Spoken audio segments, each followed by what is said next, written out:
Bismillahirrahmanirrahim. Assalamualaikum warahmatullahi wabarakatuh. Apa kabar teman-teman semua? Semoga sehat selalu dan tetap ceria.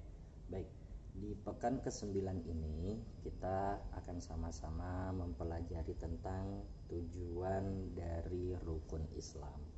Nah, yang seperti teman-teman udah ketahui bahwasannya rukun Islam itu kan ada 5 ya. Yang pertama itu adalah mengucap syahadat, kemudian yang kedua itu adalah sholat, yang ketiga adalah puasa, yang keempat adalah zakat, dan yang terakhir adalah pergi haji jika mampu. Baik. Tujuan dari rukun Islam itu sendiri adalah sebagai pondasi keislaman seorang hamba terhadap keyakinannya untuk beriman kepada Allah Subhanahu wa taala. Baik. Kemudian di dalam usul fiqh, nah di sini ada suatu hukum yang disebut dengan taklif. Taklif ini artinya dibebani. Nah, ketika seseorang sudah meyakinkan dirinya untuk beragama Islam dan mempercayai bahwasannya Allah itu esa dan Allah itu tidak patut untuk dipersekutukan dan Nabi Muhammad adalah Rasul terakhir. Nah, maka orang tersebut berarti sudah siap untuk dibebani dengan segala tuntutan dan larangan-larangan yang dilarang dalam agama Islam. Nah, dalam beban ini bukan mungkin ya, di dunia, selama kehidupan di dunia itu mereka akan terasa berat untuk menjalaninya. Nah, tapi bagaimana kalau misalkan ketika orang-orang sudah menjalankan ibadah tersebut dengan ikhlas, kemudian menjunjung tinggi untuk mendapat keridhaan Allah Subhanahu wa taala, maka hal tersebut akan menjadi ringan. Nah, ketika seseorang sudah dibebani, maka dia akan memanen hasil dari bebannya tersebut di akhirat nanti. Itu. Nah, kemudian berikut adalah penjelasan dari 5 rukun Islam yang kita ketahui. Yang pertama ialah syahadat. Syahadat itu terdiri dari 2 kata. Apa? Pertama itu adalah asyhadu alla ilaha illallah. Yang kedua wa asyhadu anna muhammadar rasulullah. Yang pertama adalah asyhadu alla ilaha illallah, aku bersaksi bahwasannya tiada Tuhan selain Allah. Berarti di situ sudah meyakinkan bahwasannya Allah itu satu, Allah itu esa, dan Allah itu tunggal. Seperti yang sudah dijelaskan dalam surat Al-Ikhlas, bahwasannya Allah itu satu, tidak beranak dan tidak diperanakan. Nah, kemudian yang kedua adalah wa asyhadu anna muhammadar rasulullah, dan aku bersaksi bahwasannya Nabi Muhammad adalah utusan Allah. Nah, berarti Nabi Muhammad adalah nabi terakhir yang diutus oleh Allah. Untuk apa? Nah, dijelaskan di dalam surat Al-Ahzab ayat 20. Nah, tujuannya itu adalah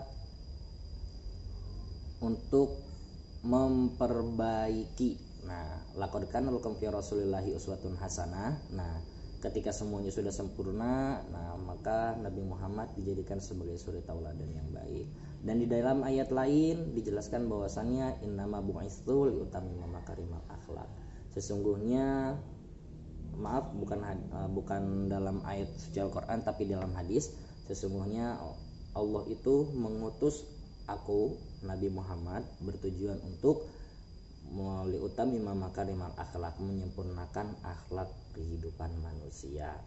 Baik, itu yang pertama. Kemudian yang kedua ialah sholat. Sholat ini yang kita lakukan selama 1 hari 24 jam itu terdiri dari 5 waktu. Dari 5 waktu itu terdiri dari 17 rakaat. Nah, dari 17 rakaat sholat yang biasa kita lakukan sehari-hari itu adalah sesuatu yang sangat penting. Nah, kenapa?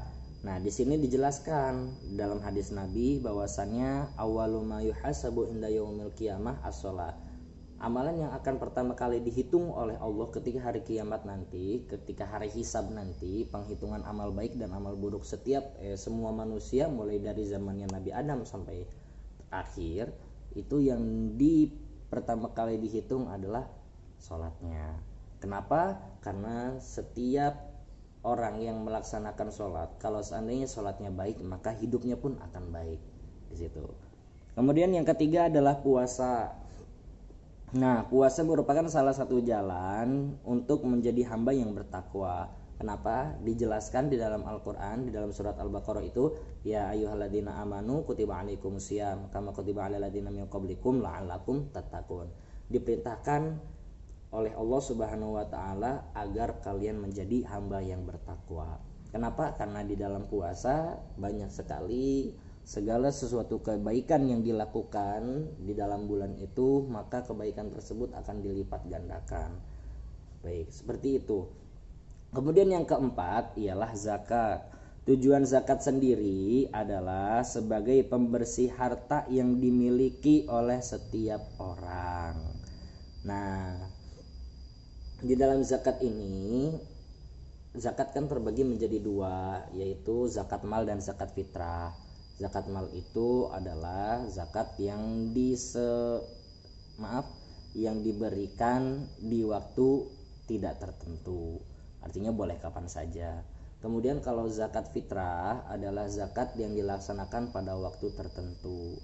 Kapan? Ketika Idul Fitri. Dan ada 8 golongan orang yang berhak menerima zakat fitrah itu sendiri. Kemudian yang terakhir ialah haji. Rukun Islam yang terakhir ini adalah kegiatan yang sangat diminati oleh seluruh umat Islam di dunia. Kenapa? Karena untuk menyempurnakan dari rukun Islam itu adalah berangkat ke tanah suci Mekah untuk melaksanakan haji. Namun dijelaskan di dalam surat Al-Baqarah bahwasannya man istata'a ilaihi sabila. Melaksanakan hal tersebut itu hanya bagi orang yang mampu saja, seperti itu. Baik teman-teman, cukup sekian itu saja, semoga bisa dipahami dan diresapi. Kurang lebihnya mohon maaf. Wassalamualaikum warahmatullahi wabarakatuh.